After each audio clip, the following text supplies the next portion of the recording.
Hello friends, good morning. Welcome back to my channel Soumi's family. Soumi's ফ্যামিলির পক্ষ থেকে তোমাদের প্রচুর পরিমাণে ওয়েলকাম নতুন আরও একটা ভিডিওতে। কেমন আছো তোমরা সবাই? আশা করি খুব ভালো আছো। তো দেখো, এই যে সৌমিকে বই দিয়েছে আজকে 3 তারিখ, বই দিয়েছে কাল 2 তারিখ ছিল। কালকে স্কুল থেকে বই দিয়েছে, সৌমি পড়তে বসে গেছে সকাল সকাল। আর এই পুচকেটাকে নিয়ে আমিও পড়াতে বসে গেছি। পুচকেটার একটা সমস্যা, কিছুতেই লিখতে চায় না। লিখতে পারে, মানে নিজে নিজে লিখবো না। আমি ওকে ডট ডট দিয়ে লেখাতাম, যেহেতু বাড়িতে পড়তে বসে না। ওই ডট ডট দিয়ে লেখালে ওই ডটের ওপর দিয়ে হাত বুলিয়ে বুলিয়ে নিয়ে আসে, ভার করে নিয়ে। তো সেই অভ্যাসটা হয়ে গেছে করতে করতে। তো ওর এখন একটাই বক্তব্য, তুমি আমাকে ওরকম ডট দিয়ে দাও, আমি ওর ওপর দিয়ে লিখবো, মানে নিজে নিজে লিখবো না। তো তার জন্যই অভ্যাস বদলানোর জন্য ওকে আজকে এই যে বইয়ে প্র্যাকটিস করাচ্ছি, বইটার মধ্যে লেখাচ্ছি। আর এখানে ভার হিসেবে ডট ডট দিয়ে দিচ্ছি, মানে এভাবে পুরোটা ছেড়ে দিলে হবে না। এখানে যখন পড়বে আর কি, তখনও নিজে নিজে লেখাবো আমি বসে থেকে। আর ওকে বাড়ি থেকে এভাবে লিখিয়ে নিয়ে আসার জন্য বললাম, মানে লিখে আনার জন্য, ভার করে নিয়ে আসার জন্য। এটাও ভর্তি হয়ে গেছে স্কুলে। এখন তো স্কুলে আর ওয়ানে ছাড়া ভর্তি নেয় না, সেরকম না। সরকারি স্কুলগুলোতেও পিপিতে ভর্তি নেয়, মানে প্রাক প্রাথমিক। ও পিপিতে ভর্তি হয়েছে। ও তো স্কুল যায়নি কালকে, ওই জন্য বই পায়নি। আজকে যাবে, আজকে বই পাবে। তো দেখো দেখো পড়তে বসে আজকে খুবই দুষ্টুমি করছে, বারবার মুছে দিতে হচ্ছে। বদমাইশি করে এরকম উল্টোপাল্টা লিখছে, যাতে মানে ও বোঝাতে চাইছে যে ও লিখতে পারছে না, যাতে আমি ওকে হেল্প করি। তো আমি ওকে একটা লিখে দিচ্ছি, তারপর ওকে বললাম একা একা লিখতে। মাথায় দাও, মাথায় দাও।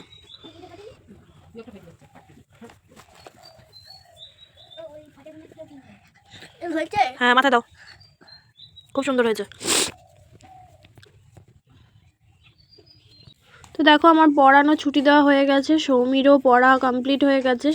তারপর সৌমি আর ওই পুচকেটা মিলে একটু খেলছিল। খেলার পর ওর বাবা এসে ওকে নিয়ে গেছে। আর সৌমি এখানে বসে বসে মায়ের কাজ করা দেখছে। ও এখন রেডি হবে, স্নান ধান করে যাবে স্কুলে। আর মা ওর জন্য রান্না করেছে সকালবেলায় আলু সেদ্ধ, ঘি ভাত, সাথে অমলেট। ও খেয়ে দিয়ে স্কুলে যাবে। আর মা এখন বসে গেছে আলু কাটতে। মা সকালবেলা এইদিকে কতগুলো আলু কেটে এই যে বস্তা ঢাকা দিয়ে রেখেছে, এই দেখো। আবার ওইগুলো বাবা তুলে এনেছে, এগুলো সকালে তুলেছে, এগুলো কাটা কমপ্লিট। আর এগুলো এখন গিয়ে তুলে নিয়ে আসলো। আর এই যে ছোট আলু, ছোটোগুলো আলাদা করছে। আর এই যে বড়গুলো ফ্রেশ করে আলাদা করে বস্তায় ভরবে, আর এই ছোটোগুলো আলাদা। এখন 11:30টার ওপরে বাজে। বাবা একটু পরে যাবে। এই এখনও ধুতে বাকি রয়েছে, ধুতে হবে। ধুয়ে টুয়ে বস্তায় ভরে আড়তে নিয়ে যাবে। এই দেখো সব কাটা কমপ্লিট। এই দেখো বাবা এখন নিয়েছে, গামলার মধ্যে করে সব এখন ধোবে। তো দেখো কমপ্লিট সব, আলু টালু ধুয়ে বস্তায় ভরে রেডি করে নিয়েছে বাবা। এখন এইগুলো গাড়িতে তুলবে, স্কুটিতে তুলে। ওইখানে একটা বস্তা রয়েছে পুরো ভর্তি। আর এই পাশে যে বস্তাটা রয়েছে, এই বস্তাটা পুরো ভর্তি হয়নি। ওটা সেলাই করা বস্তা, এটা মুখ বাঁধা বস্তা, মানে কিছু কম আছে। আর প্রায় 80-90 কিলো হয়ে যাবে আলু। এই এতগুলো আলু বাবা এখন এই স্কুটি করে নিয়ে যাবে, গঙ্গা পার হয়ে, ঘাট পার হয়ে ওই পারে নিয়ে যাবে বিক্রি করার জন্য। তো আর সৌমি দেখো স্কুল থেকে চলে এসছে, এসে ওখানে মাটি নিয়ে খেলতে বসেছে। ওকে বললেও কথা শোনে না। এই ঠান্ডার মধ্যে মাটি নিয়ে ওকে খেলতে বারণ করি, বারবার হাত ধোয়া পা ধোয়া, এমনিই ঠান্ডা লেগে যায়, যা ঠান্ডা পড়েছে, তাও কথা শোনে না। তো দেখো ওই বস্তাটা ধরতে হবে আমাকে, কারণ মা পারবে না, মায়ের কোমরে ব্যথা। তো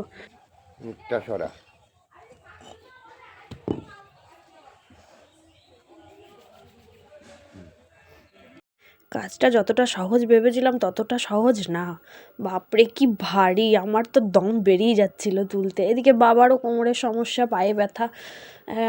তো বাবার মতো ঠিকঠাক তুলে নিয়েছে, আমিও তো সেই কোনো রকম চেষ্টা করে তুলে দিলাম। আর এই স্কুটিতে এখন এই বেঁধে নিয়ে যাওয়া, তারপর গঙ্গাপাড়ের রাস্তা ভালো করে না বাঁধলে অসুবিধা হবে। এই জন্য বাবা ঠিকঠাক করে সাইড করে দূর থেকে দেখে নিচ্ছে কোন দিক বেশি হয়েছে কোন দিক কম হয়েছে, দিয়ে ঠিকঠাক করে বেঁধে নিল। দেখো এর মধ্যে কিছু আলু আছে, এগুলো হলো ছোট, এগুলো আলাদা বিক্রি হয় ওই জন্য। ওটা এই পাশে বেঁধে নাও, নাহলে এই দেখো এই পাশটা এরকম ভাবে বেঁধে নাও। এটার মধ্যে দিয়ে দে দেখিনি, কিন্তু ভাঙবে তো। ভাঙবে না।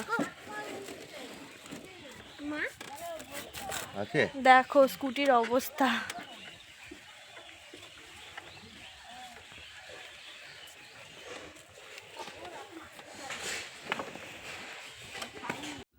তো দেখো বাবা পুরো রেডি, আর ব্যাগটার মধ্যে রয়েছে ছোট আলু। ব্যাগটা নেওয়ার আর জায়গা হচ্ছিল না, ওই জন্য এখানটায় ঝুলিয়ে নিয়েছে বাবা। আর এই 2 বস্তা মিলিয়ে প্রায় 90 কিলোর ওপরে আলু হয়ে যাবে। আর দেখেছো ভারী, আর প্রথমে তো ডিসব্যালেন্স হয়ে যাচ্ছিল, আর একটু হলেই বাসটার সাথে ধাক্কা লেগে যেত।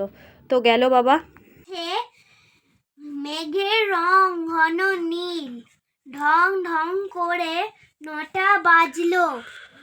বংশু ছাতা মাথায় কোথায় যাবে?